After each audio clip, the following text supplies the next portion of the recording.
Cat eyes, cat dance.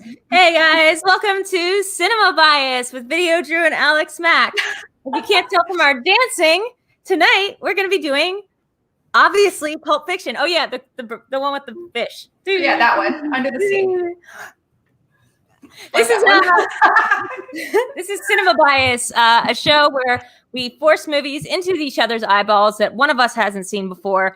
Since I'm on the left-hand side of the screen, I'm one of your hosts. I'm VideoDrew. Tonight's movie is a movie that I've seen because everyone's seen it, because you've seen it, because everyone's seen it. But you know who hasn't seen it? It's my co-host, and I point in the right direction, sort of. Yep, she's right there. I didn't see it until like 4 or 5 hours ago. I saw it having a very late lunch.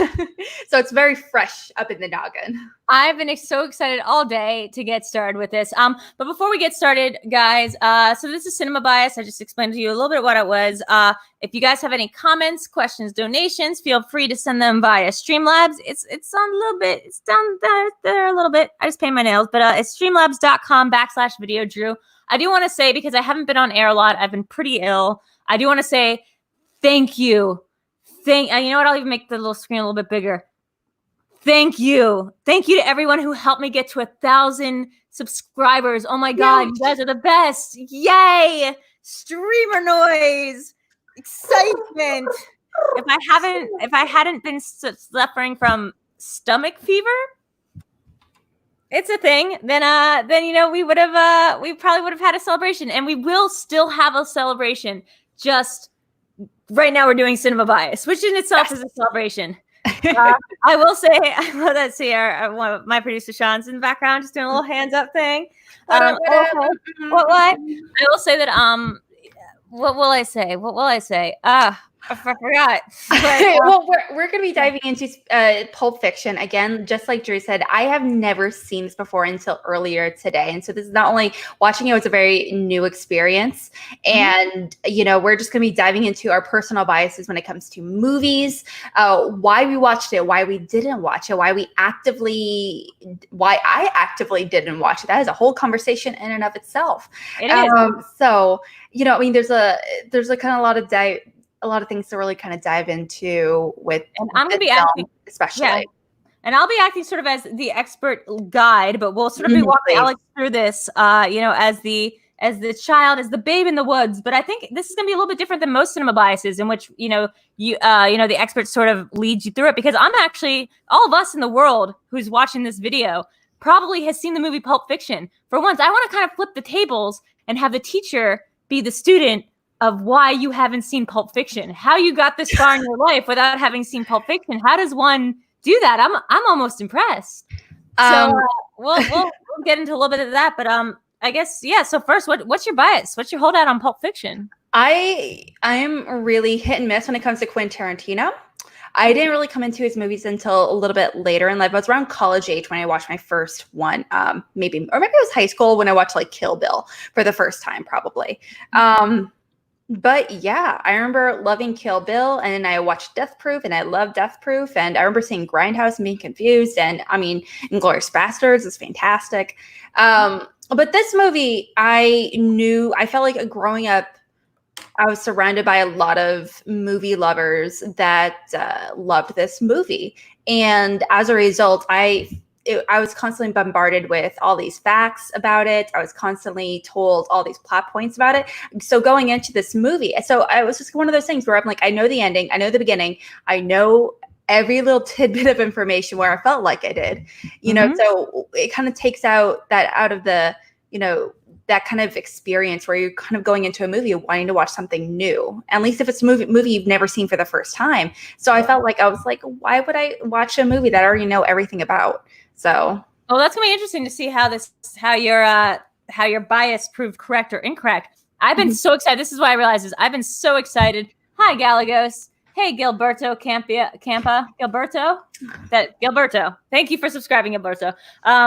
So I wanted to see. I've been so excited all day to see how you're gonna sum up this movie in a minute or less. Just because I would like to see I would Okay, like it's to very see. complicated. So I'm gonna get my phone out so we can get a little timer because the little timer button that we have doesn't really work. But let's see if anyone can sum up. I was trying to think of how I would describe this movie in a minute or less. I don't know if anyone can. So let's see. Let's get the timer up. Got something. Okay, so I feel like at one point Eric is just gonna start hovering nearby if he's not already watching. Why? Yeah, probably. Hold on. Let's see. Oh, this is fun. Okay, and go. Okay, so this movie is oh, sorry, I just realized something. Whoopsie, there we go. Okay, so Pulp Fiction is a crime movie that's set in LA in the early 90s. I think it was released in 93 or 94, one of those things. So it's actually initially from the point of view of these two henchmen, hitman kind of situation for Marcellus. Marcellus is like the big man on campus when it comes to LA, for a lot of these crimes and everything. He has a lot of relationships with people throughout the city, again, for a lot of different crimes. And, you know, it's from the point, so as the stories kind of progress from different points of view, they all kind of come together at some point. They all kind of interact at some point, but you just don't realize when that's going to come together. So one of the henchmen, he ends up having like a one evening relationship with Mia Wallace, and that creates a little story right there. Okay. Butch, played by, I was like, it's a boxer. He's a thing with a watch. Okay. You know what? I would say not a bad job describing the plot of Pulp Fiction. I really actually like your idea of combining the narrative thread that Marcellus Wallace is really sort of the key focus here. And he's sort of the person that's sort of like in a Batman villainy kind of way. He kind of combines all the threads. Because you could say that like, oh, it's about Vincent and Jules, but it's not really Marcel. I mean, it is, but like the thread here, the narrative thread is that Marcellus Wallace has his hands in a lot of sticky pies. And he's got sticky hands and a lot of sticky pies. And they include Bruce Willis's pie. They include his wife's pie. They include the briefcase pie.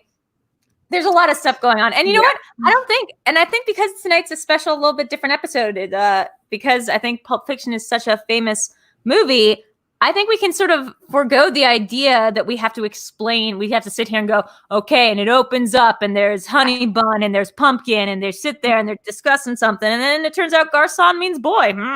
Like, we don't need to sit here and go through that. I will say on rewatch, it turns out it's really freaking interesting to think of. When this movie came out, I believe it was in 91.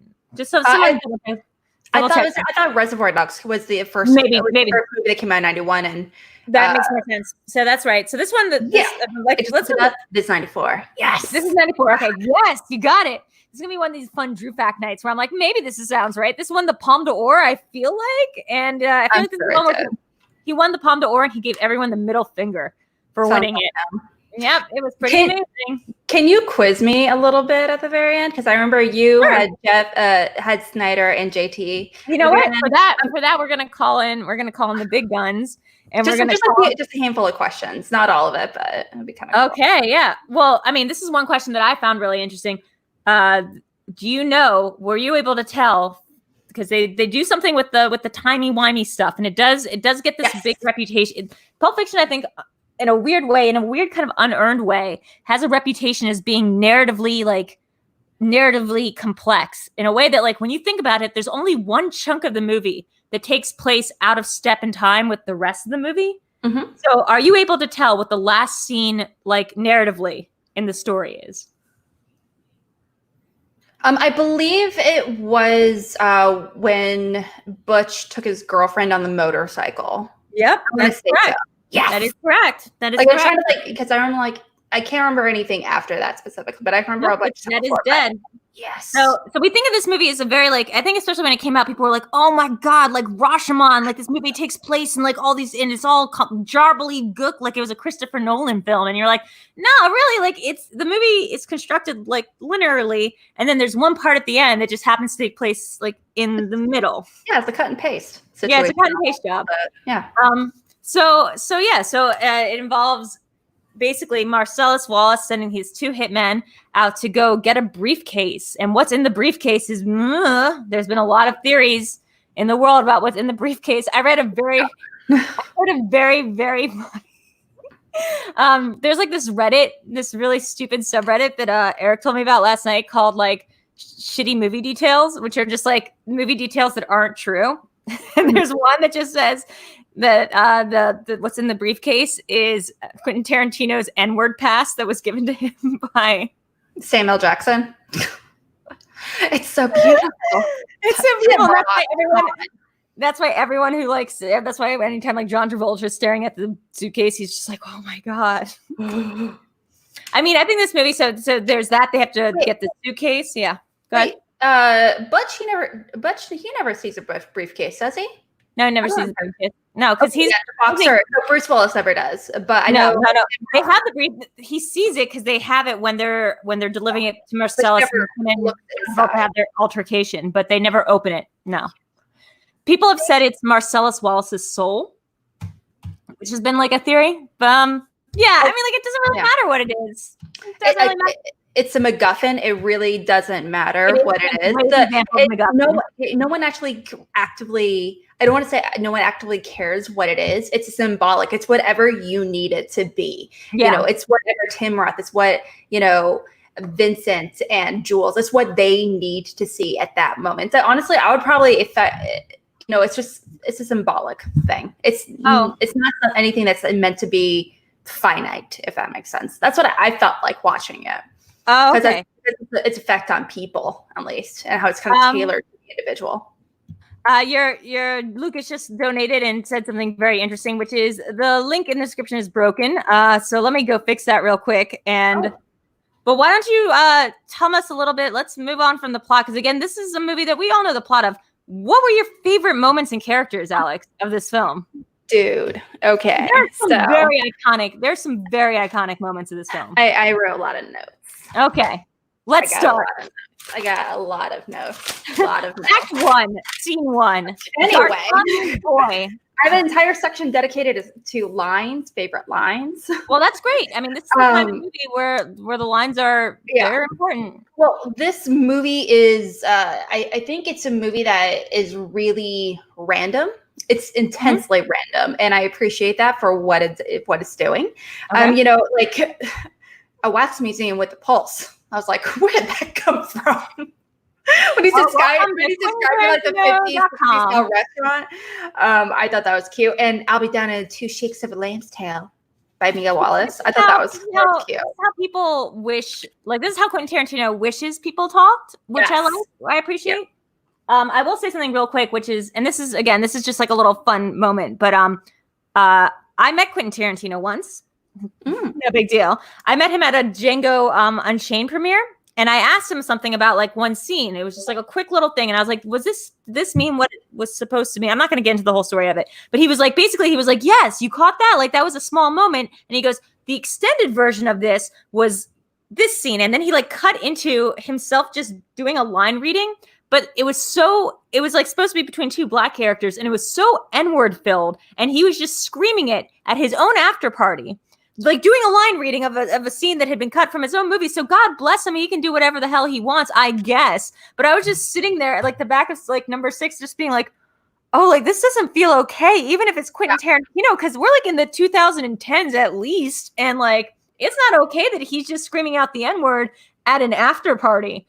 Like, it's not okay when he does it in the movie. It's certainly not okay when he does it in real life. That was actually something that was a little frustrating to me watching this. I compare, at least when I think about movies and really great script writers and everything, I usually put Quentin Tarantino in the same conversation as someone like Aaron Sorkin. They're both writers, and Sorkin now is a director, and he's going to be directing more films, which is very interesting to see how that's going to turn out. But the way they write is not real. It's almost like in a fictional world where everyone was more quippy, everyone was funnier, everyone was faster on their feet. And that's why I say, like no one actually talks like the people from except him, West Wing, except him. But he's not real. He's not real. It's a thing. He like rehearses it in his house. I think it's like having like a kind of like weird autism where it's like, or like being like Abed from Community, where it's like everyone in your world talks like this, and they all talk in this very like highly, it's almost like high Valerian for English. It's just like this very like still, like you're right. Sorkin is a great example. Tarantino's another one where they all talk in a very stilted, like non-existent voice, and it works for the movies. But like once you step out of the movies, that's not going to fly. Absolutely. I mean, if it's just like one or two characters, such as Abed from Community, that makes sense. I understand that, where I can see that, I can recognize that, and I'm like, that's a character that feels real, much more real, because he's reacting. They're reacting to whatever's going on around them, in that way. But when everyone reacts like that, that's that quick, that's that fucking witty. I'm like, no, that it just kind of takes me out of it a little bit, where it feels like it's on an alien planet, I guess. That's really cool. I love that kind of stuff, because for me, it feels like playwriting dialogue. Like I watch movies because I like dialogue. And so when it gets like that, that's when I'm like, I appreciate the art form that you guys like, that you have brought to the table. It's sort of like how I imagine people like Tolkien, which is like, you like it because it's a fantasy, and you like it because it's doing something, and like it's doing something for your brain. But when I hear it, it just sounds like glottal stops, and I hate it, and I hate it, and I hate it, and get it out, like get it off my ear. Yeah. But like, I get how other people like love the idea of like, well met, fellow travelers. Hello, Boromir.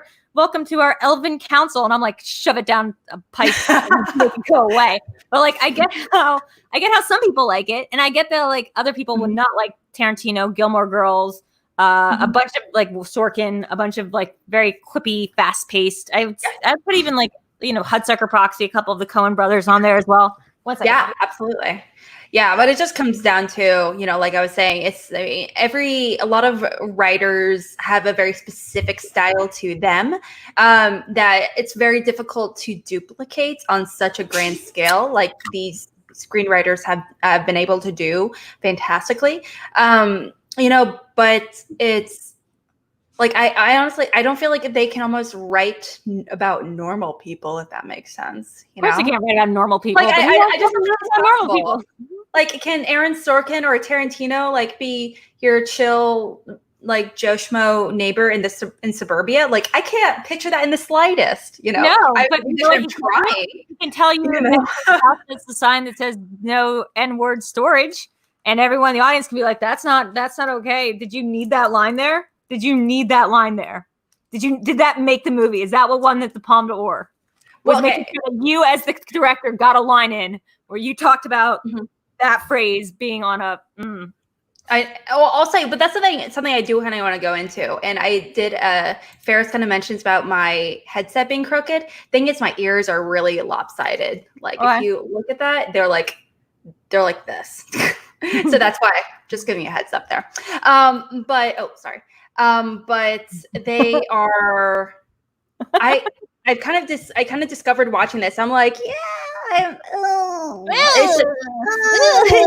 like this. I don't feel like this script flies nowadays. I just don't know. It doesn't. It's listening to it. I understand. I'm listening to it. I mean, like a lot of these lines are fantastically iconic. I mean, sending the wolf. Shit, that's all you had to say. I mean, that's. I mean, like I've heard it, and I didn't realize it was from a movie. But I remember hearing. You just knew that. That's the one line that you knew out of context was just.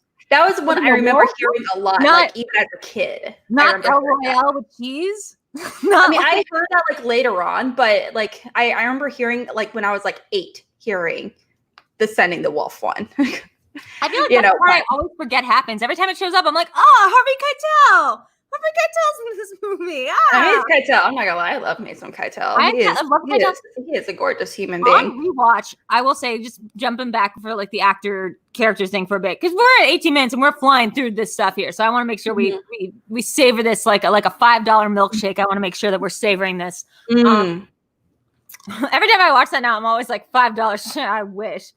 I'm not gonna lie, $5 milkshake. I mean, like I was trying to think of like how that would translate to today's dollars. I'm like, is that like a $12 milkshake? Yeah, I'm like, is that an inordinate amount of price? Like, are you serious? Like $5 for a milkshake? And she's like, yeah. I will say, like, I'm having.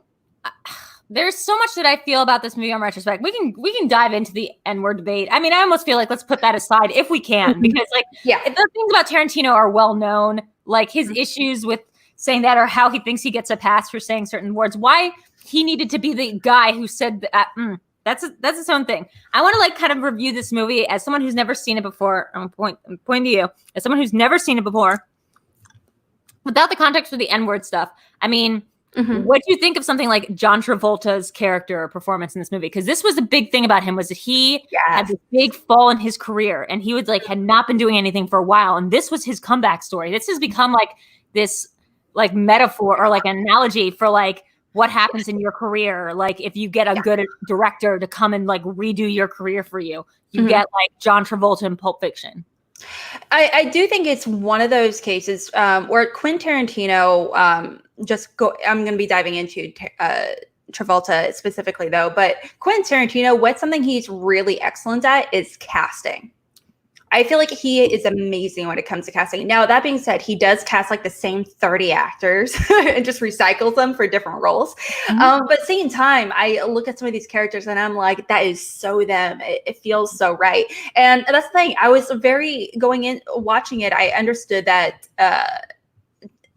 John Travolta is supposed to be, he did like Saturday Night Fever and he did the sequel, Staying Alive, I think it's what it's called. Yeah, that was way before. It was ridiculous. I mean, but he was not exactly a money-making star at the time when it comes to box office. He'd been a money-making star and then he'd gone and like plummeted. He was considered like he was considered like a temporary fix, and he was gone. But when he made this movie, he was perfect casting. I loved him in the role, and I felt like it was very flawless at the same time. I thought it was very natural as the air he breathed. I mean, and not to mention, I feel like it's very difficult to make you had to understand the script so well and be able to read and comprehend it so efficiently. That you have to be able to be so natural about these ridiculous lines and situations. And then you've probably done it like 1,000,001 times and you're like, okay, it feels normal at that point. I think another thing to like keep in mind is like another thing to keep in mind is that Samuel L. Jackson was not a name at this point, like at all. Like he'd been in movies, but this was like this was a career defining movie for like Travolta had been a name and had kind of gone to seed. Yes.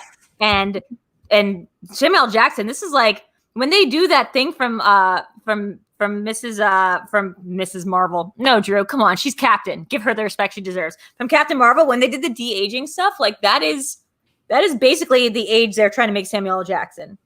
Like is the movie the Pulp Fiction age, because like that was like his beginning origins in Hollywood. I mean, he'd been in movies before, I believe, but like this was like his big mainstream role. Samuel L. Jackson's one of those actors I feel like is ageless. Like if you turn all of his hair dark, I'm like, I cannot tell how old you are. You can be 45, you can be 75, and I would have no clue. There's not a wrinkle on him. But when it comes to this movie in particular, again, great, phenomenal casting. Where every time that Samuel L. Jackson, he's on screen, he just glows. I mean, he is glowing. Yeah, he's glowing.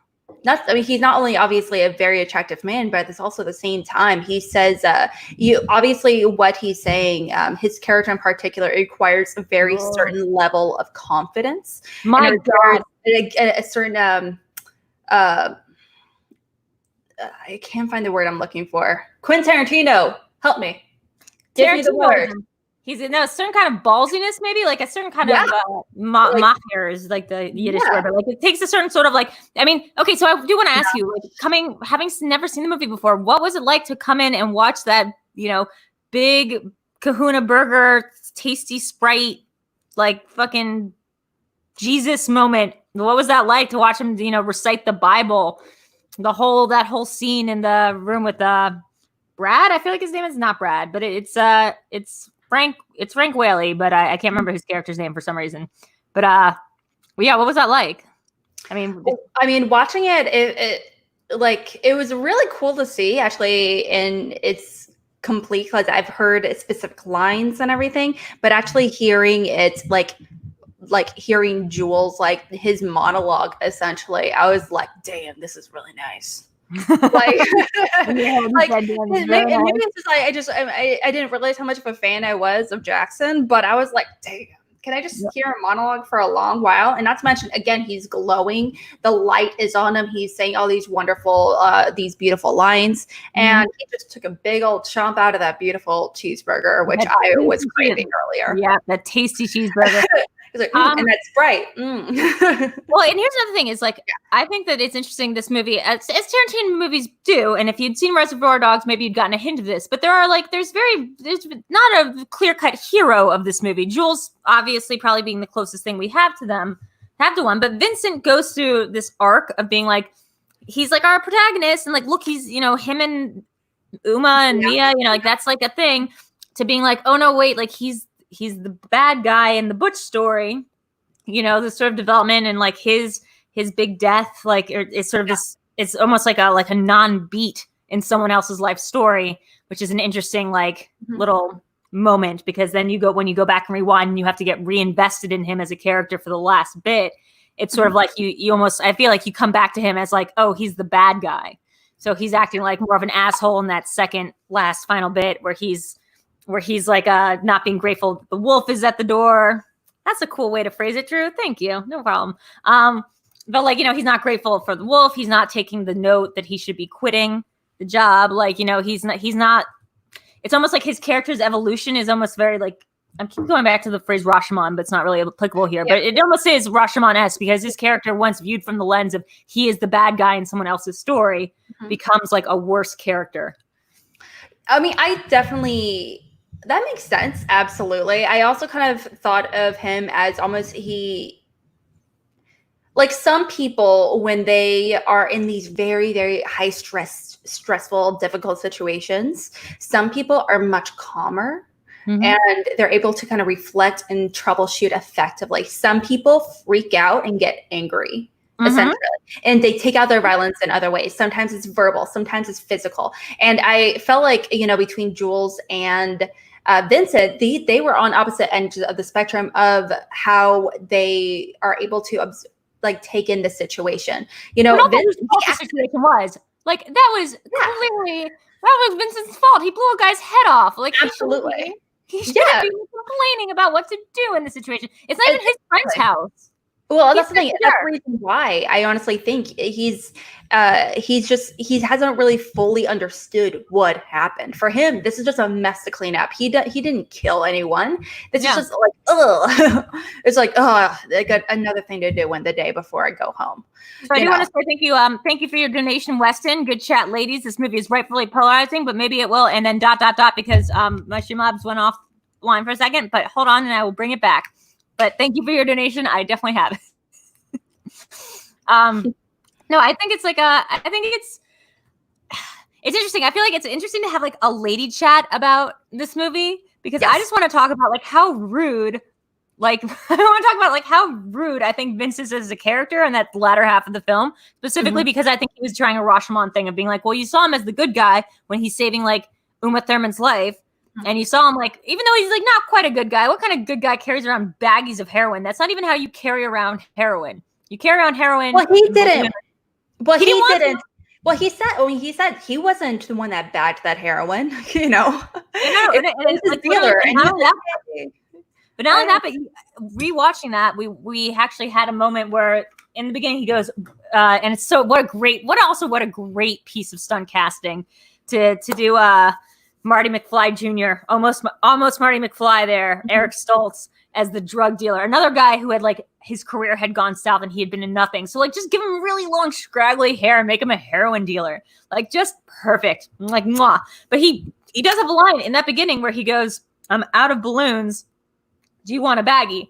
And like as someone who has participated in drug culture, but not since I've watched this movie again, I guess. Like, and not participated like I've sold heroin, but like I know enough about drug culture now to be like, oh no, you definitely want heroin in baggies, and you want coke and you want heroin in balloons, you want coke and baggies, specifically to avoid this like Three's Company Pulp Fiction situation of accidentally identifying your heroin as cocaine.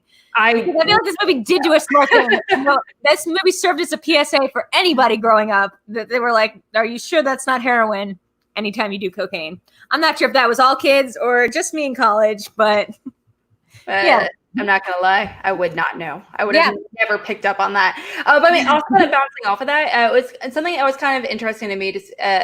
Interesting that I noticed is that Vincent, you know, he's buying off the heroin, and he's like, what's like you just said? I can't remember his name. The redhead. What's his name? Eric Stoltz. I forget his. What's his character name? I forget the character's name, but it's Eric Stoltz, the actor. That dude. But he says, you know, he's like, hey, do you want to hang out with us and get high? You know, chat with, I think her name's like Judy or Trudy or something. Oh yeah. And he's like, the lady girl with all the shit in her mouth. Yeah, all the shit in her face. And he's like, no, that's my wife. And he's like, oh, I got God. And then like 2 minutes later, he's like, hey, can I like hang out and get high here? So he did want to do his thing. He just didn't want to be in their presence. So he really comes off a little snooty about it. So it was kind of funny. It's all of that. It's also like you don't want to get high. Not you don't want to get high in your fight. There's the thing about like mixing your drug dealer. And this is the thing. You don't want to mix your drug dealers with your actual friends. Plus, he had to go do a date. He had to go pick up the boss's wife. But he still got high at the house. He took he sat down on the bed. He took it, and that's why you see him like driving to Mia's, and he's like, ugh. Oh, but yeah, I thought he did in the car. It's like in the dark, and it's in the dark, and he's like, I guess it's not really clear if he does it in the car or where he does it. But the point is that like you don't bring shit like this to your drug dealer's house, like because your drug dealer is not your friend. Like, let me just put that out as your PSA. Like, your drug dealer is not your friend. Your drug dealer doesn't care about your life. And your drug dealer should not have to deal with the fact that you got this, like, mob wife's, like woman, like, dying on your doorstep because she confused heroin for cocaine. By the way, guys, did you notice that there are 2 Arquettes in this movie? There are 2 Arquettes. Could you name both of them? Like, could you place both of them? Because Patricia Arquette. Yeah, and Rosanna Arquette. Is that Rosanna or Rosanna? It was Rosanna Arquette, not Patricia. It was Rosanna Arquette. And then in the bathroom scene where it's in the, you know, it's in the Brad scene, the guy with the machine gun in the bathroom that's like comes out and starts shooting and misses Jules and Burns. That's the other Arquette. I forget their name because they are a trans person, but this was them before they transitioned. And that's it's David Arquette's like sister. That's the other one. Alexis. It's our Alexis Arquette. I have no clue. Yeah. I have no clue. Mm-hmm. Yeah. No, Alexis. Yeah, there we go. Wait, it's Rosanna Arquette. No, it's not David Arquette. Yeah, it's Alexis Arquette. So that was like interesting for me to watch. I was like, oh man, they had 2 Arquettes in this movie. Mm-hmm. Like, yeah. But anyway, that makes sense for sure.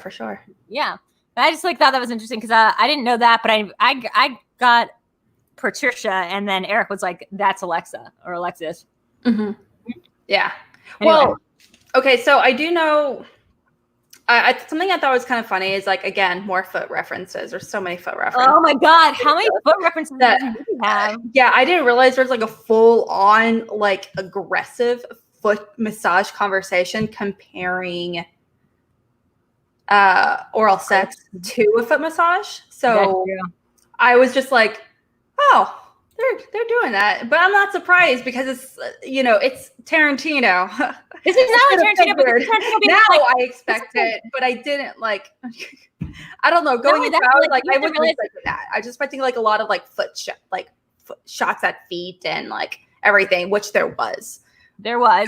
But you have to imagine at the time, Tarantino had not yet made his thesis statement. In his mind, he had not yet gotten to make his thesis statement about feet. And he didn't know if he was going to do in other movies. He doesn't know how many movies he's going to get. He's like, I might as well. He's like, I've got to tell the world about how blowjobs and feet, with blowjobs, I got to say my piece. I got to say my piece to the world. So he got it in. Well, I know. Okay, I know for he's known for a very long time that he was very vocal about it. He's like, he said, I only want to direct 10 movies and then I'm done, or something like that. That's what he said. He doesn't want to direct 10 movies. So that's neither here or there when it comes to maybe he's kidding, maybe he's exaggerating, or it doesn't matter. Maybe he's going to move to television, or maybe television, or maybe he'll just go into producing. It doesn't make it, regardless. But there's a lot of little moments that I thought were kind of interesting, especially the role of bathrooms in this movie was particularly interesting Go to me. for it, girl. Go for it. Okay, so I have several points here. You know, if you just want to read for that, so the role of the bathroom, I wish I had glasses, handy to be like, go ahead, right? The role of bathroom is symbolic. Okay, so the role of bathrooms, several, like almost a lot of the characters are saying going to the bathroom. Or they actually say, I have to go to the bathroom. So Vincent, for example, every single time he goes to the bathroom, something bad happens. That's when Mia overdoses, for example. That's also when the shootout at the restaurant happens at the end / beginning. That's when that happens as well. Bunny Holly, Honey Bunny. Yes, Honey Bunny. She says at the very end, she's like starts freaking out and shaking, and she's like pointing her gun over at Jules, and she's like, "Oh, I have to pee. Can we go?" And there's that. And at that time, Jules is in the bathroom, and he says before he leaves, he's like, "You know what? I have to go take a crap." And he's like, because he wants out of that conversation he's having with Jules, where Jules is like saying, "I want out of this. I had an epiphany, and I want a new life." And Vincent's like, you know what, that's a stupid decision and you're gonna be a bum. But Vincent, he's also shot in the bathroom. So I thought it was kind of interesting that a lot of the transitional scenes that, he's kind of going to the bathroom where he's like sitting. I think that he's sitting by himself. He's reading. It's like a moment of isolation to himself, if that makes sense. It's that moment where he can kind of collect his thoughts like a lot of us do. If we're sitting on the toilet, sometimes we're looking at our phone. He's reading a book. And it's like that moment for himself, essentially away from everything that's going on. And so it's really interesting and that's where he retreats to every single time he needs to figure something out. He's like, when he says, right away, when he goes to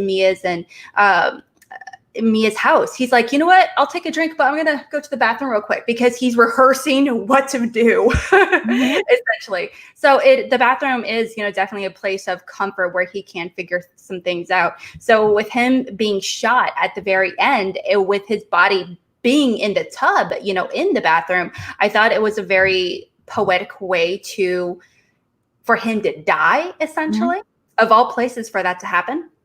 I couldn't tell if maybe, and this is something I'm just actually thinking about, because this is a very famous theory, not theory, but it's a very famous thing that people cotton on to, very famous movie detail, is that there's so much focus on the bad things that happen when he goes to the bathroom, specifically him as a character. But I never thought about this before. This even shows that Tarantino doesn't actually know anything about how heroin works, or was trying to make some sort of statement about like being constipated, because people who are on heroin can't poop. You can't poop when you're on heroin. Like, you get extremely constipated. So there's like no way that Vince would be running to the bathroom every 5 seconds if he's like supposed to be on that much heroin, unless he's literally trying to take a dump and cannot take a dump. In every scene, he's just like, well, let me go try this again, and just goes and tries it again. And that's why he's gone for 40 minutes, is because he can't poop. I'm kind of curious to see whether or not he's like, because he obviously is a drug user, but the extent of his drug use. Because if you take drugs once in a blue moon, once every 6 months and everything, you're probably not going to feel the after effects of, but it's feeling good. every once in a while. But that versus doing it every single day, obviously Vincent's not in that situation where he's doing it every single day, because I think he is. Well, he seems sober. I mean, a lot of the times, not to say that's the problem. Okay. Yeah. Maybe he's like one of those people that's able to fake it like really well. It's not even a fake it. It's the way it's, and not to get too much down to like the drug spiral thing about it, because I'm not clear. I'm also not clear about how much Tarantino knew about drugs and how much he was just kind of using it as a MacGuffin. Probably. But, like, the thing about drugs, and specifically about heroin, is it's besides alcohol, it's the one drug that can kill you from withdrawing from it. Like, you need to just maintain, like, you need to keep taking it just to maintain being normal. Without it, you can't function and you can go into shock and die. So you can maintain being normal, you can like maintain being high, like you can keep doing your job correctly. But like, if you try not taking it, you're gonna like have some really bad withdrawals. So you can't really go cold turkey, essentially. You cannot go cold turkey. No, you cannot go cold turkey on heroin. You cannot go cold turkey on alcohol because they can both kill you from detoxing. If that's the case, I'm surprised he didn't really use literally any other drug. Yeah, well, that's the case. I don't think Tarantino really knew that much about heroin. Yeah.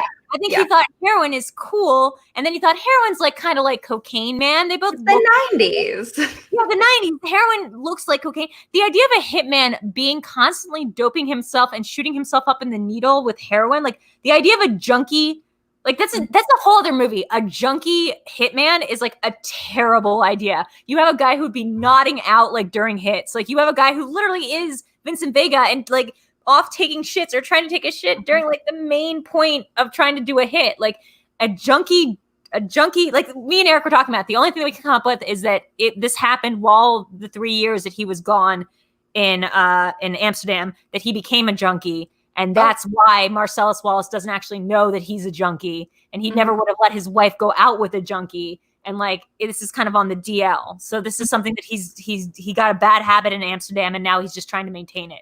Because obviously Mia doesn't think twice about sorting it, because who the fuck is carrying around heroin like in a baggie?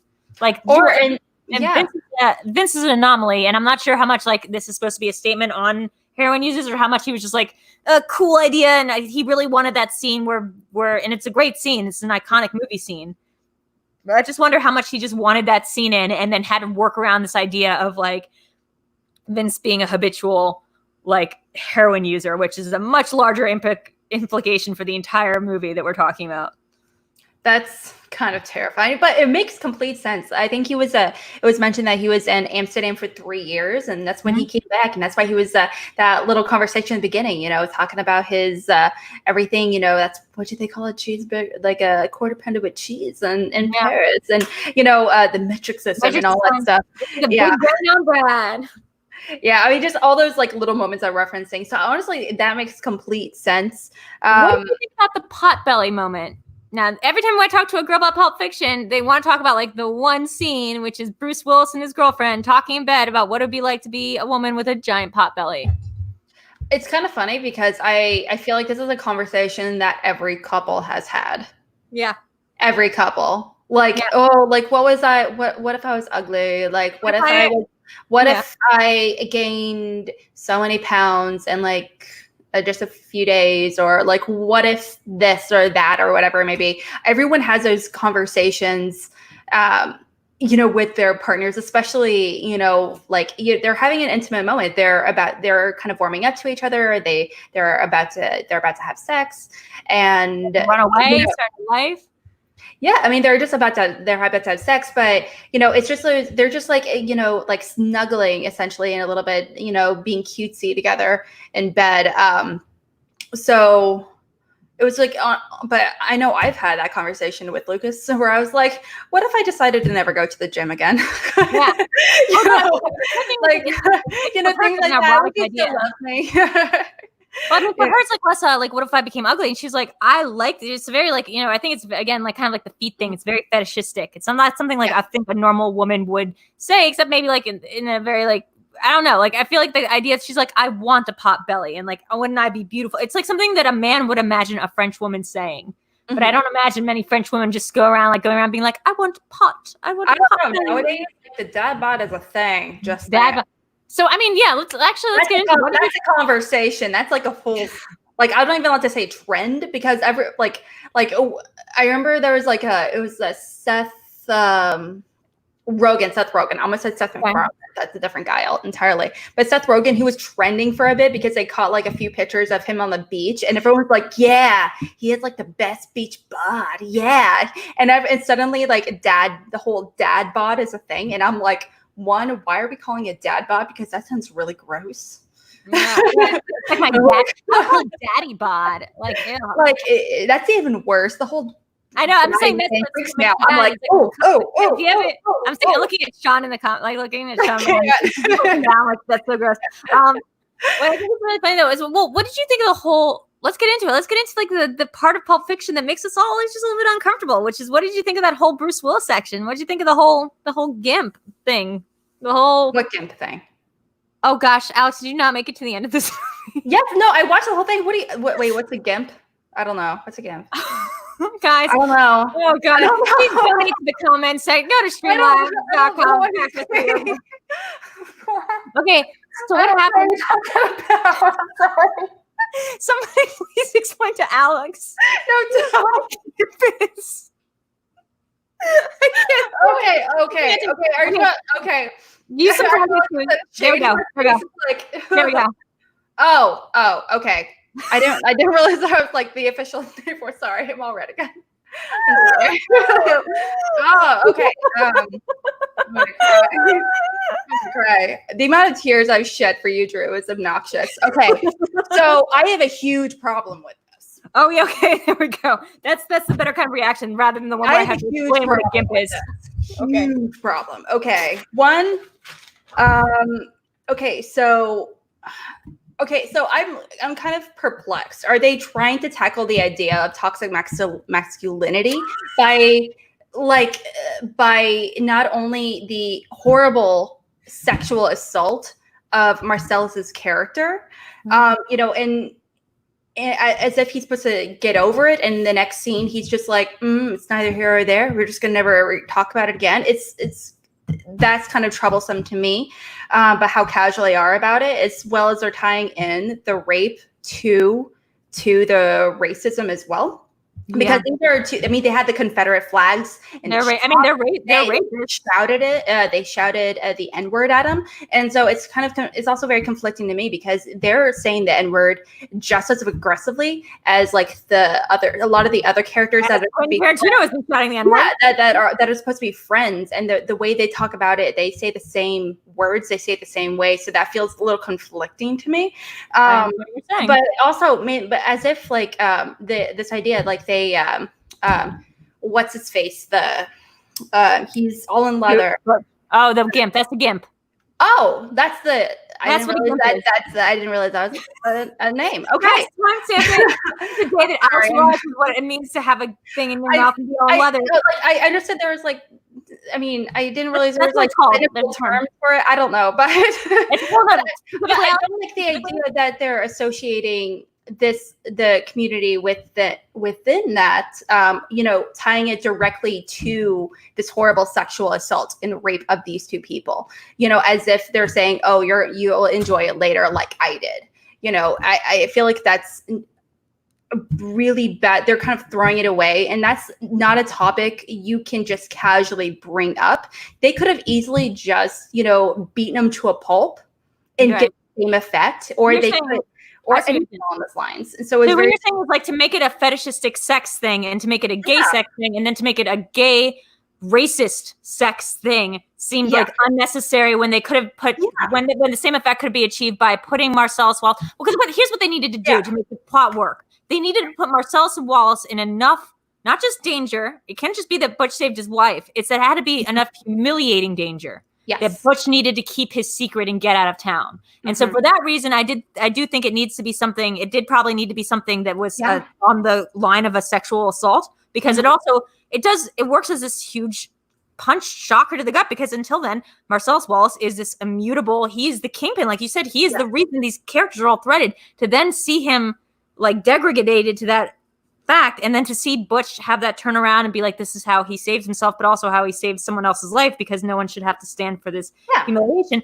This all works for me. The problem is to dress it up in some sort of like big, like, this is some BDSM racist sex cult thing, then makes it a fetish thing, much like the feet thing. And then it kind of, it doesn't underscore anything. It kind of just distracts. So if they wanted to have a beat, like a really heavy beat where Marcellus Wallace, like he's been sexually assaulted and Butch saves him, and they have a moment where I even think the same lines work, like where he's just like, I'm so far from fucking okay. Like I'm not okay. And like, we can go deal with it. But to make it, you're right, to make it a race thing on top of like, why couldn't they just pick like, why did it have to be a race thing, dog? Clearly, they there is clearly race is such a prevalent discussion, when Edwin writing this, and Or Do you maybe think it was do you think it was a discussion, or do you think it was a monologue? Do you think Rachel's a monologue in this conversation? That's something I feel very conflicted about. You know, I know we said that we kind of want to stay clear of it, but at the same time, you know, I feel like if you're gonna read this, if you're gonna be reading about these characters and reading these scripts, you know, it's very difficult to talk about this. Good point. Yeah. This horrible situation. And again, they're using all the exact same words and verbiage and everything. I mean, like, what's the difference between some of these characters? Like Quentin Tarantino, for all we know, he could be in that group. Well, no, because we do see his wife. They make a thing to show you that his wife is black. They make this whole thing to show you that his wife, when she shows up, so it's suddenly okay for him. No, it's not okay. Casual with a lot of his language and everything, but it's absolutely not okay. And I think this is why he moved Django to be Django, because he was like, if we said it back then, and then everyone says it, and then like that's how you're going to get the pass. I think I think exactly what you're saying, which is if you have that scene when Tarantino himself, as the director, struts out and goes, "Does my house say dead N-word storage on it?" and you have Samuel L. Jackson like slavishly going, like tasty coffee, like, nope, sorry about that. Sorry, dude. And then like the next scene, it's supposed to have the same impact when you watch a black man like get raped by a bunch of like racists shouting the N-word.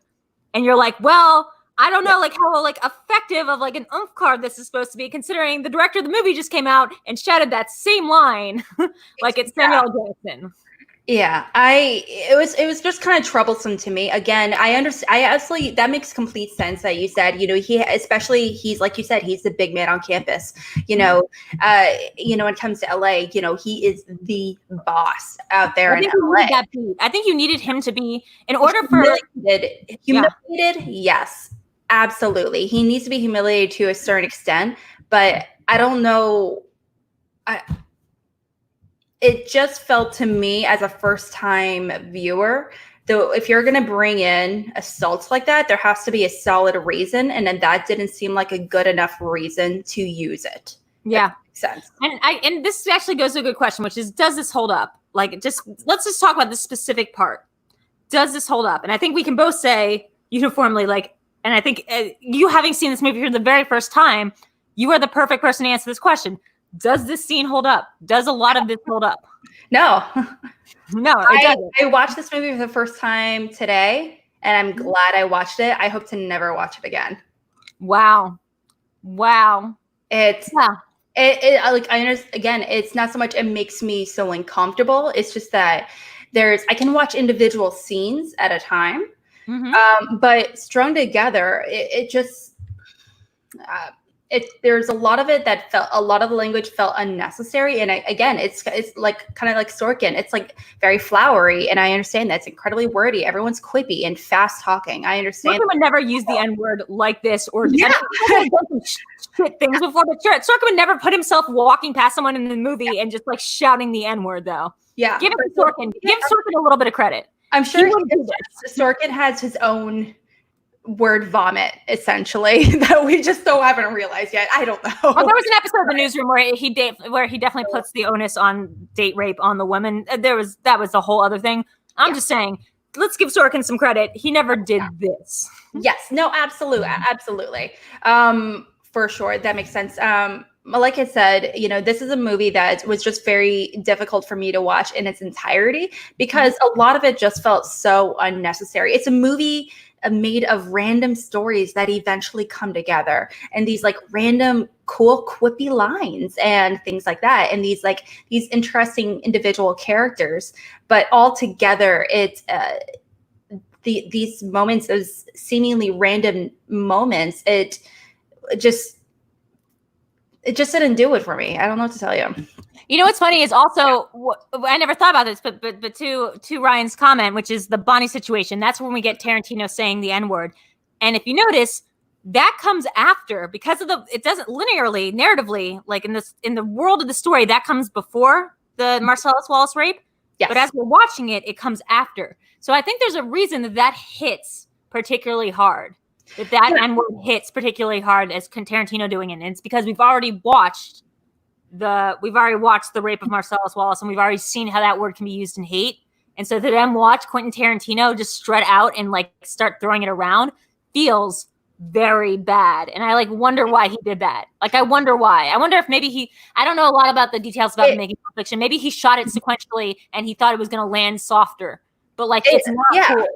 It never felt it never felt natural. It just always every single time it was said with verbose. It was said like with gleeful. He was like very happy to be like having people say it. But I think there is a difference that like, okay, when Samuel Jackson says it, it seems less bad. Like it's less noticeable in the first half when it's mostly Samuel Jackson saying it or Marcellus Wallace saying it to each other or to white people. I feel like it doesn't hit heavy until you get to Marcellus Wallace saying it, or it being said to Marcellus Wallace in that hateful context. I think Vincent says it a couple times, but I'm actually wondering if he does. It doesn't actually strike me as the kind of language that he uses, but maybe he does. I feel like I caught it once or twice that he does use it once or twice, but you don't really hear it until that hateful scene, and then you really fucking hear it when Tarantino starts using it. Because you're just like, oh my God, dude, did you not watch like the previous 20 minutes? Like, don't. Well, for him, I think it's just a little more startling more than ever because not only he's just like in the middle of his kitchen. Drinking coffee and he's just so casual about it. And he's just whipping it out again there was no purpose in using it. If you're gonna use those words, there must be a reason. And that's a whole class. Like, why did that's a whole conversation right there. And Vincent never used it, so that's really interesting. Why does Tarantino get the pass? Why did he give himself the pass? And I'm not even sure if he did it to make himself sound like the good guy. He clearly sounds like such a piece of shit. And then they even had to do a little thing where they're like, but don't worry, his wife is black. And you're like, that doesn't make a difference. Like, this whole movie could have been living without, this whole movie would have still been a magnificent masterpiece had Tarantino not come on stage and said, is there a sign outside my house saying dead N-word storage? This whole movie would have like worked. Not only that, it just comes down to it just felt like he wanted he very much wanted to say it, and he wanted to create the situation around him to allow him to say it. I'm going to say what I want, and I'm going to have a black actress play my wife, and therefore it's going to be okay.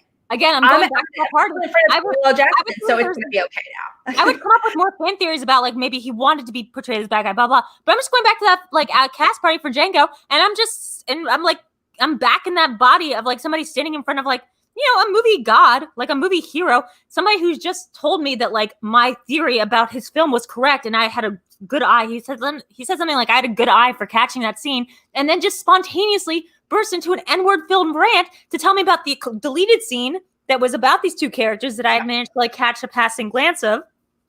And I'm just standing there and I'm frozen and I am like, this is fucking horrible. And yet at the same time, like so on point for how I think that this guy lives his life. It's just okay for him to just go around shouting the N-word at his own after party about slavery because he wrote the script and directed it. But like, that's not okay.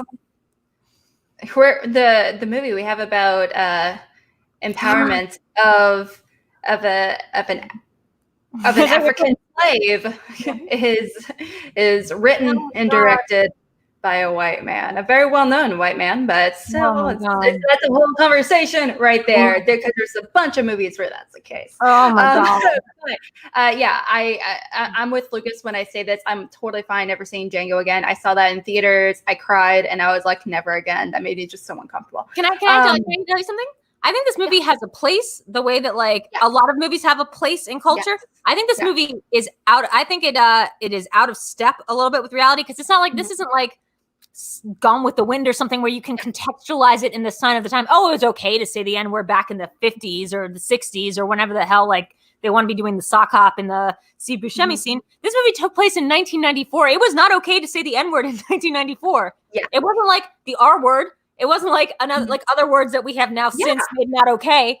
It was not okay at the time, and therefore like this movie, it's important, but it's very problematic.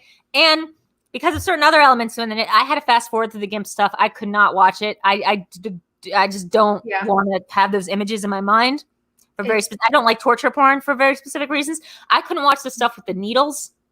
I forgot this was a very needle heavy movie, and I'm not a big needle person. So like I could give this movie a hard pass on like having to watch it, except for like specific scenes that are very iconic and important that, you know, that you'd want to teach in film study. But I mean, unlike Blue Velvet, a scene that I went and revisited and I was like, holy shit, this movie did not age as well as I wanted to. Thank you, PC. PC donated saying, Roka did a great episode on Pulp with Morris and Sasha, and I'm Mexican, grew up in Pulp and still love it. My friends watched it for the first time, and then I have to get to the rest of the comments because it went over the box amount, but I'll get to that in a second. I'll read everybody's comments out loud because I didn't know that I've forgotten to do that. But I will say that like this movie, I could like go my entire life without watching the full Pulp Fiction in context again. I mean, it's a great movie. It's a great museum movie. It stands in the museum. You know, you watch it as like a part of Americana, but you don't watch it for entertainment value. At least I don't watch it for entertainment value. It's not super entertaining to me. Yeah, I definitely agree. I think it's entertaining in segments. Again, specific characters are interesting. Certain scenes are very interesting. But the movie as a whole, it just doesn't do it for me personally. Now, I remember when I told a bunch of people, I was like, hey, I'm watching this movie for the first time today. I'm doing this for Cinema Bias and everything. They're like, oh my gosh, that's like one of the people in my faction, Corey, he messaged me being like, that's one of my personal top 10 films. And after watching, I was like, you should not judge people for having it in their top 10 favorites because yeah, I don't judge because of that. It's just more like, it's just because our point of views about it is so different. But it's sort of like how people feel about like Transformer movies or stuff like that, or like Marvel stuff, which is like, or Batman, which is they grew up loving this. When they saw it, it hit at a certain time of their life, or it meant something to them because they were in college or they were in high school and they weren't supposed to have seen it, and like it hit during a certain part of their life. Therefore, it's a part of their history. In a way that is important to them. And like we can't be like, well, they like it, therefore they're racist, or they like it, therefore they don't understand the problematic elements of it. It's just more like this movie means it's just really, really interesting. I was really excited for this week to get you on here and have your opinions of it, having never seen Pulp Fiction. Which is just sort of like you're like a little fairy. Like how do we get a human being on like who loves movies on this show or on any show to talk about Pulp Fiction who's never seen Pulp Fiction? That's amazing. It's okay. Well, we've kind of gone into a little bit about why it doesn't age well. But the thing is, something I do feel like is very interesting, and I feel like it does age well, is actually the character arc, especially of Jules. Jules is by far my favorite character, but he is, to me, the most interesting because of what his character kind of goes through. Now, again, we don't really necessarily know what's in the briefcase, and that's the point. But at the same time, we understand its effects on people. Now, as far as I remember, I don't remember Jules ever looking inside. I remember Vincent looking inside. I remember. Are we good? Yeah. He opens it in front of Tim Roth, but he doesn't. He doesn't look at it himself. Yeah, but it definitely has that effect on people. But my point is that he goes through the biggest transformation because at the very beginning, he is spewing out these big religious lines from the Bible. And there's like, and my people, and it says the Lord, and all these really great, powerful lines, especially coming from him. It's so fantastic the way he does it. And he's glowing and, he's so powerful. Now, later in the movie, we discover only a few moments later, both him and Vincent survive being shot at almost directly. They somehow just happen to go past him. And he has almost like this epiphany, a moment of epiphany where he starts talking to Vincent about it, on the car ride home and everything, where he's like, man, I can't explain it, but that should have not happened. We survived death. That should never. The guy was like 5 feet in front of us. How did we survive? Yeah. And so after that, he's like, you know what? This is a sign. I need to retire. I need to leave and, travel and find my adventures elsewhere and figure it out. And Vincent makes fun of him for it and decides to go take a crap and then craziness ensues. But he but next time where he does bring up those exact same lines to Honey Bunny and Tim Roth's character, he means it. He's saying it softly. He's saying it very genuinely. And it's so much more real to him that after having this kind of this near-death experience, that he's able to really kind of understand how it feels. Because he even said earlier in the movie, he's like, yeah, it sound like really great lines to say in the moment. I'm about to kill someone. I might as well sound iconic doing it. Yeah. But now he's taking it a whole new understanding of what he's saying. You said you want to be quizzed, and this might be a 5-pointer, but do you know what line of the Bible he's quoting? I don't know the Bible at all. I don't know the Bible either, but it's Ezekiel 25:17, I believe. I remember Ezekiel being mentioned at some point in the movie. Well, that's what he's saying. That's what he's saying. He's quoting. That's what he's quoting. He's quoting the Bible. He's quoting line Ezekiel 25:17. I'm Jewish, so I don't know. Ezekiel 25:17 is a fake line, so it's not really a line from the Bible, apparently. Not a real line? Is that really? Is that really? Is that a real line? Is it not really a line from the Bible? That's crazy. I've walked around my entire life thinking if I ever get called to give an impromptu funeral or I don't know, like a quinceanera, I'll just start quoting Ezekiel 25:17, that one line of the Bible that I know from the movie. You know what? You gotta do what you gotta do. Oh no. Is Ezekiel not even a part of the Bible? You can No, Ezekiel is. That's the thing.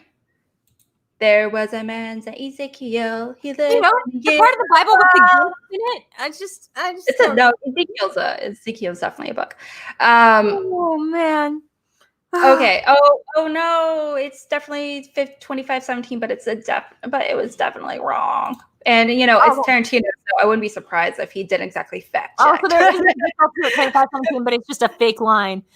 I would be surprised. I don't think it's wrong. I'm pretty sure, and I am crying. This is legitimate tears. I'm pretty sure Quentin Tarantino was like, nah, I got this, guys. I can write better Bible verses than the Bible. He's like, the Bible sounds cool. You know what the Bible sounds better with? A couple N-words sprinkled in. I would like to see, what I would like to see? I would like this, Quentin Tarantino, if you're listening to this podcast, and no reason why you aren't. I assume that you're just Googling your own name at all times, and the names of your films. That sounds like something he would totally I would like to see a version of the 10 Commandments. The 10th movie that definitely needs to be a historical epic, about Jesus. Please. I will see this movie if you go do that. Wait, would you want a movie about Jesus or would you want a movie about the 10 Commandments? Great question. Either or. I'll leave that up. You know what? Mine is not due tomorrow. Oh, I get it. So Galagos, great trivia here. Andres is saying 25:17 is a section that only has the I will execute the thy will with great vengeance, but no the path of the righteous man stuff. Interesting. The 10 Commandments by Tarantino. Guys, I feel like that's pretty much what his 10th movie has to be. It has to be a historical epic starring Bruce Dern as Moses, probably. And a bazillion one references to spaghetti westerns. Oh my god! Have we just come up with the best idea for a Tarantino movie? So it's a bazillion-dollar idea.